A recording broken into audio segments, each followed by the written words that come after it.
வணக்கங்க. என் பேர் சக்திவேலு. புதுச்சேரி மாநிலம் ஏம்பலத்தில் நாங்கள் மீன் பண்ண வச்சுருக்கிறோம். இயற்கையாக ஏரி குளங்களில் கிடைக்கக்கூடிய குஞ்சுகளை நம்ம எடுத்து வந்து அதை சின்ன ஒரு இடத்துல வச்சு தீனிக்கு பழகி அதை நாம் பெரிய இடத்துல விட்டு தீனி கொடுத்து வளர்க்குறோம். அதாவது ஒரிஜினல் நாட்டு விராலை தான் நம்ம கொண்டாந்து தீனிக்கு பழகி வளர்க்குறோம். ஒரு சிலர் என்ன பண்ணுறாங்கன்னா ஹைப்ரிட் மீனை வாங்கியாந்து வளர்க்குறாங்க.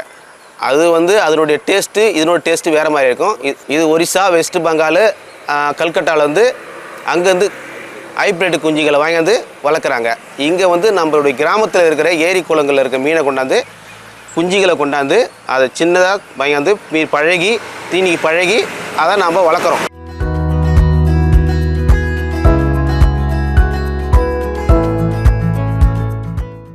இது ஒரிஜினல் நாட்டு விரால் மீன்.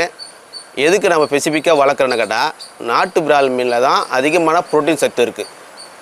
இந்த மீனை சாப்பிட்றவங்க யார் வேணால் சாப்பிட்லாம். சுகரோ பிபியோ மற்றபடி சின்ன குழந்தைகள்லாம் கொடுத்தா அதிகமாக நியூட்ரின் இருக்குன்றாங்க. அதனால தான் நம்ம ஸ்பெசிஃபிக்காக அந்த நாட்டு விரால் மீன் வளர்த்து விற்கிறோம். இந்த நாட்டு விரால் மீன் பெரும்பாலும் ஒவ்வொரு சீசனில் தான் கிடைக்கும். சம்மர் சீசனில் கிடைக்கும், மற்றபடி கிடைக்காது. இந்த இடத்துல எல்லா நாளில் கிடைக்கணுன்ற ஒரே இதுக்காக தான் இந்த நாட்டு விரால் மீன் வளர்க்குறோம். நம்ம இங்கே வந்தாக்கா வருஷம் முழுக்க இங்கே நாட்டு விரால் கிடைக்கும். நிறைய பேர் வந்து மீன் பண்ண வச்சுக்கிறாங்க. அவங்க வந்து விரால் மீன் வளர்க்கலை. நிறையா பேர் கெண்டை வளர்க்குறாங்க, இந்த நிறையா கெண்டை, ஜிலேபி வளர்க்குறாங்க, கட்லா வளர்க்குறாங்க, எவ்வளோ மீன் வளர்க்குறாங்க. ஆனால் இந்த மீன் யார் வளர்க்குற முதல் முறையாக நாம் தான் பாண்டிச்சேரியில் இந்த கல்ச்சர் பண்ணுறோம். இது 1 இயராக நம்ம இந்த கன்ஸ்ட்ரக்ஷன்லாம் முடித்து 1 இயராக நம்ம பண்ணிருக்கோம். நம்ம இதை வந்து நான் ஏதாவது சிறு தொழில் பண்ணலான்னு சொல்லி ஒரு சேனலில் பார்க்கும்போது இந்த சேனலில் தெரிஞ்சுது. இதை பற்றி நான் தமிழ்நாடு முழுக்க போயிட்டு இதை பற்றி தெரிஞ்சுக்கிட்டு அது எப்படி பண்ணலான்னு சொல்லிட்டு என்னுடைய ஓன் பணத்தில் நான் ஆந்திராவுக்கு போயிட்டு ஒரு மீன் கம்பெனியில் ஒரு 10 நாள் இருந்து ட்ரெயின் பண்ணிட்டு அதுக்கப்புறம் வந்து இந்த கன்ஸ்ட்ரக்ஷன் ஆரம்பித்து இந்த கன்ஸ்ட்ரக்ஷனில் முழுக்க சிமெண்ட் தொட்டியில் தான் இந்த விரால் மீன் பண்ணே பண்ணுறோம். நம்ம வளர்க்குறோம். முழுக்க கம்பெனி தீவனை தான் பழக்கிறோம். எந்த ஒரு வேஸ்டேஜும் எதுவும் கிடையாது. முழுக்க கம்பெனி தீவனை தான்.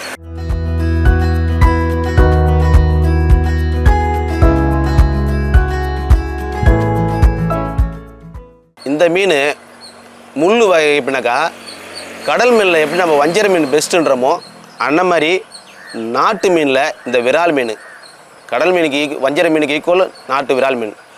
வஞ்சர மீனோட இந்த இதில் புரத சத்து நிறைய இருக்குது. அதனால தான் குழந்தைங்களுக்கும் பெரியவங்களுக்கும் வயதானவங்களுக்கு யார் வேணால் சாப்பிட்லாம். இதை நம்ம ஏரி குளங்களில் விரால் மீனை பிடிக்கிறது ஒரு மிகப்பெரிய விஷயம், சவால். அதனால் இதை பாருங்கள், ஒரிஜினல் நாட்டு விரால். இது துள்ளு பாருங்கள். மற்ற மீன்லாம் பிடிக்க முடியாது, பின்ன முடியாது. இது துள்ளு பாருங்கள்.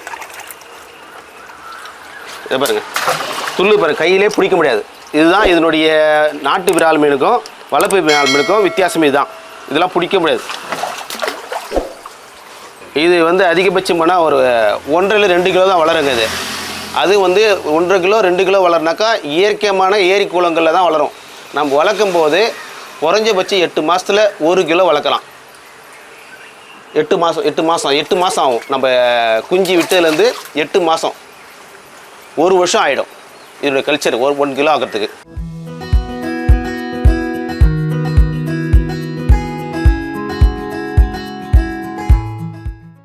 இந்த மீன் பண்ணையுடைய அமைப்பு வந்து எல்லாமே சிமெண்ட் காங்கிரீட்லான தொட்டிகள் தான். இது ஒவ்வொன்றும் ஒவ்வொரு விதமான தொட்டி.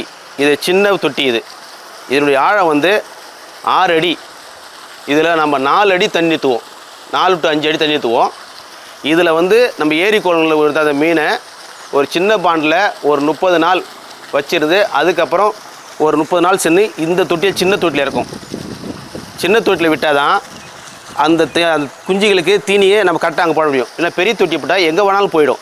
அதனால் இதில் முதல்ல விட்டு இதில் ஒரு 60 நாளுக்கு 2 மாதம் இருக்கும். 2 மாதத்துக்கு அப்புறம் தான் அந்த பெரிய தொட்டிக்கு போகும்.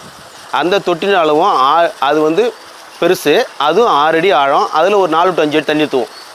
தண்ணி ஊற்றும் போது அதில் வந்து வாரம் ஒரு டைம், மாதம் ஒரு டைமே தண்ணி மாற்றணும். இல்லைன்னா அதனுடைய கழிவு அதுக்கே வந்து நோய் ஆகிடும்.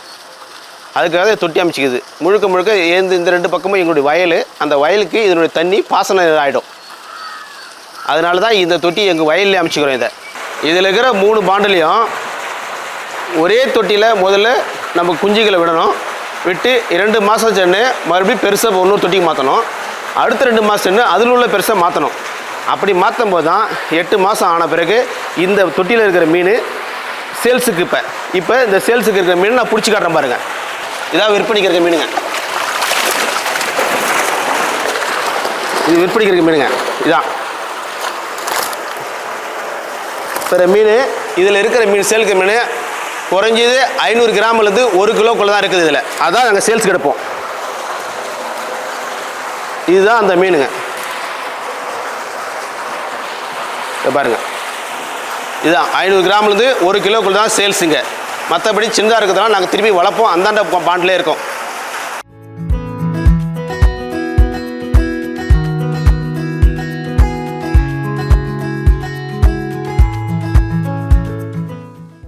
இதுக்கு நம்ம எவ்வளோ நேரம் செலவழிக்கணும்னாக்கா ஒன்றும் கிடையாது. காலையில் ஒரு 4 மணிக்கு வரணும்.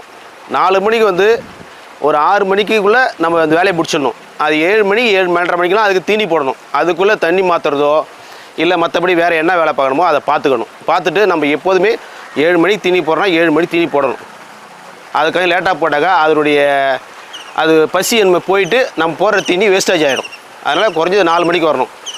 அதோட சாயந்தரம் குஞ்சுகளாக இருந்தாக்கா 2 டைமு 3 டைமு அது கூட இருந்து அதுக்கு தீனி போட்டே இருக்கணும். நம்ம சின்ன பிள்ளைங்களுக்கு கொடுக்குற மாதிரி அது எப்போல்லாம் பசிக்குது அப்போல்லாம் போட்டே இருக்கணும். ஒரே டைம் போட்டால் சாப்பிடாதுங்க. அதனால் குஞ்சுங்களுக்கு வேறு மாதிரியும் பெரிய மீன்களுக்கு ஒரு மாதிரியும் நம்ம உணவளிக்கணும். அப்போ தான் நம்ம அதில் ஒழுங்கான லாபத்தை பார்க்க முடியும். இதனுடைய லாப நஷ்டங்கள் பார்த்தாக்கா இப்போ நம்ம ஆரம்பித்து 1 இயர் தான் ஆகுது. இதனுடைய இன்வெஸ்ட்மெண்ட்டு மற்றபடி அதெல்லாம் கம்பேர் பண்ணாக்கா இது ஒரே டைமில் எடுக்க முடியாது. தொழில் முறையாக பார்த்தாக்கா இது வந்து நமக்கு லாபம் தான். ஒரு மீன் என்பது ஒவ்வொரு நாளும் வளர்ந்துக்கிட்டு தான் இருக்கும். நம்ம கரெக்டாக உணவு அளித்தா வளர்ந்துக்கிட்டு தான் இருக்கும். அது வந்து ஒன்றாயிடாது. இழப்பு இல்லாமல் அதை வளர்த்தா ஒவ்வொரு நாளும் நம்ம வளர்க்குற மீன் வளர்ந்துன்னா நமக்கு லாபம் தான். இன்றைக்கி ஒரு மீன் வந்து ஒரு ஒரு குறிப்பிட்ட அமௌண்ட்டு கொடுத்து வாங்குறோன்னாக்கா அது வளரும்போது ஒரு விலைக்கு விற்கிறோம். அப்போ இடைப்பட்ட நம்ம செலவு போக அது லாபம் தான் வரும். மீன் வந்து என்றைக்கு மீன் வளர்க்குற தொழில் எப்பயுமே நமக்கு நஷ்டம் வராது. ஏன்னா அது இழப்பு இல்லாமல் கரெக்டாக பராமரித்தா நமக்கு லாபம் உண்டு. இது நமக்கு பகுதி நேர வேலை மாதிரி தான். இது காலையிலேயும் மாலையிலையும் கம்பல்சரி வரணும், பார்க்கணும். பெரிய மீன் மட்டும் தான் வளர்க்குறோன்னா பகுதி நேரம் தான் போகிறோம்.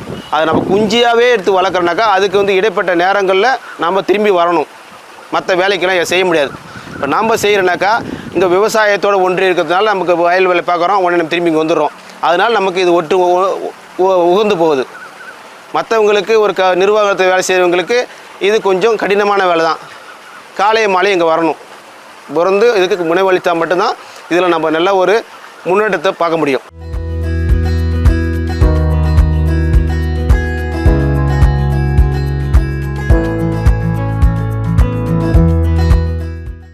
நாட்டு மீனுக்கு மக்கள்கிட்ட நல்ல வரவேற்பு இருக்குது. இதை நம்ம ஒழுங்காக சந்தைப்படுத்தணும். நமக்கு நாம்பளே மெனக்கிட்டு அதை மொத்தமாக கொடுக்கறத விட ஒருத்தர் 2 பேர் வந்தாலும் அவங்கள மெனக்கிட்டு நம்ம ஆள்லாம் நம்ம க்ளீன் பண்ணி கொடுத்தா நமக்கு அது லாபம். எல்லாமே ஆள் தான் செய்யணும், இல்லை நான் பண்ண மாட்டேன், வியாபாரி தான் கொடுப்பேனாக்கா நமக்கு அதில் கொஞ்சமான லாபங்கள் தான் கிடைக்கும். இது வியாபாரம் என்பது வந்து தினமும் 2 கிலோ 3 கிலோ சேல்ஸ் ஆகும். ஞாயிற்றுக்கிழமையில் ஒரு 10லேருந்து 15 கிலோ சேல்ஸ் ஆகும். மொத்த வியாபாரிகளும் வந்து கேட்பாங்க ஒரு 10 கிலோ 15 கிலோ கிராமத்தில் விற்கிறதுக்கு. நமக்கு அதை விட நம்ம லோக்கல் கிராமத்தை விட டவுன் பகுதியிலேருந்து நிறைய பேர் வந்து வாங்குகிறாங்க. இப்போ வியாபாரம் ஆரம்பித்து 1லேருந்து 2 வாரம் தான் ஆகுது.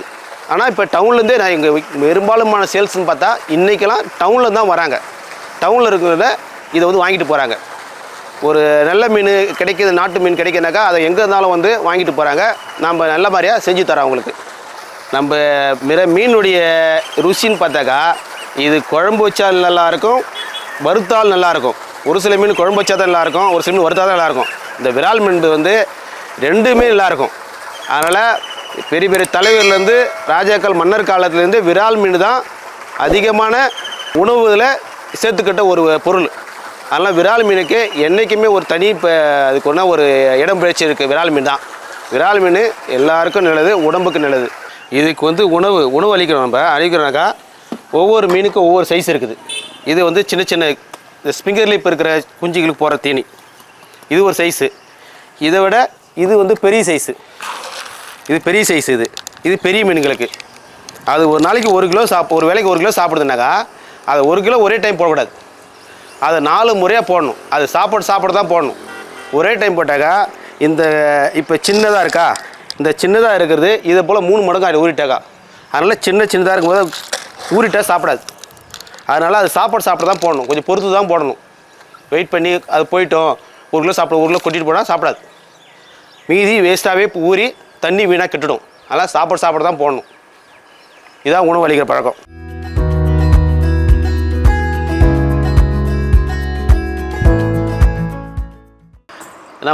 நம்ம பண்ணை எங்கே இருக்குன்னாக்கா பாண்டிச்சேரியில் இருக்குது. பாண்டிச்சேரி சிட்டியிலேருந்து ஒரு 12 கிலோமீட்ரு ட்ராவலிங், அதிகபட்சம் ஒரு அரை மணி நேரம் ட்ராவலிங் டைமு. இங்கே இது ஏம்பலம், வில்லியனூர் மெயின் ரோடு ஏம்பலம், நித்யானந்த ஆசிரமம் ஆப்போசிட்டில் இருக்குங்க.